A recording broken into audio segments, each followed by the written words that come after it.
Amy said, this has been the culmination. I think I've probably bored the pants off of quite a few people, particularly over the last 12 months. What about this and how about that? And but sometimes you do things, you start things and you never really know where they're going to end up. But I think one of the important things that, or one of the kind of heartwarming things about my journey is I've been able to share with other people. So at the end we all talk a little bit deeper about if people want to dive more into the transformation process, but for now I'd just like to kind of share bits of the book. So the book follows Tabby. Tabby is the heroine in our story, as you can see on the front here. But I think at the beginning Tabby decides that she loves her children very much, and she loves her dog, and she loves certain elements of life, but she doesn't love her life, and it's kind of her quest. And Tabby goes through some kind of traumatic times, and then she gets to the point where she kind of has no option but to go and find some help. So this is the kind of first little bit. So it hadn't been a conscious decision to hide everything away. Tabby had just decided that life had to carry on for the sake of her 2 daughters, and became very busy.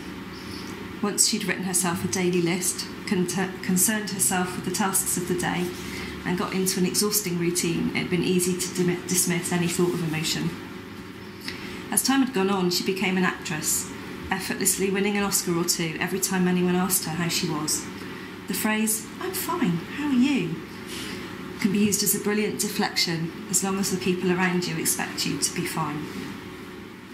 It appeared that the lady sitting calmly in this peaceful space knew instantly that she was far from fine. After the first 3 questions, Tabby nearly bolted out of the door as her emotions bubbled up, desperate to be heard.